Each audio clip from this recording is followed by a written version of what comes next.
When my dad was shipped overseas during World War I, my mother returned to her mother's home to await my birth, as well as my father's return.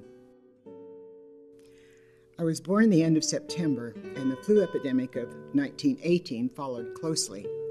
It was such a deadly epidemic that my mother and grandmother allowed no one in the house, hopefully to protect me and keep me safe for my father's return. Since I saw only my mother and grandmother for much of the first year of my life, the bonding with grandmother was very special and remained that way throughout her life. She shared with me wonderful stories about her life, and I treasure them all. Perhaps the most enduring stories are of her family of origin. She was raised in a polygamous Mormon family. Her father and his first wife were converts who came to America in 1841. They went west with Brigham Young in that handcart caravan and settled in the Utah Valley. The trek west was most difficult, and many people lost their lives through illness, harsh weather, physical stress, or Indian raids. Many women arrived alone, having lost husbands or families en route, and they were taken into established homes for their survival, and often was married by the man of the household.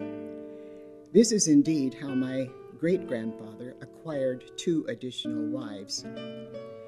Grandmother was born to her father's second wife, who had lost her husband during their handcart trek west. He also married a third wife, who had lost her fiancé and her family to the severe winter on their wagon journey west. Grandmother told how they all lived together in one household. She called her mother Mama, and the third wife Little Mama, and the first wife Auntie.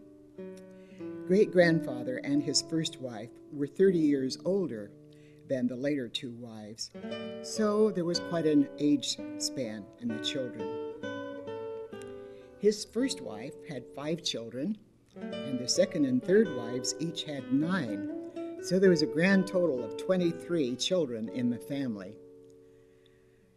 When queried about how in the world so many people lived together in one house, grandmother responded, the answer was love.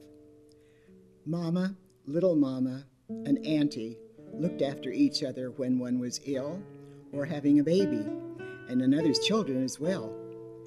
They each shared in home responsibilities as well as church duties. Grandmother said all the children had assigned chores and responsibilities as well. But my imagination often took over as I would wonder about temper tantrums with 3 mothers to answer to, doing dishes 3 times a day, Saturday night baths for everyone, and all those heads to shampoo. But just think of all the birthdays to celebrate, and playmates to play with, and friends to share secrets with, and helpers for homework, and all the hugs and kisses.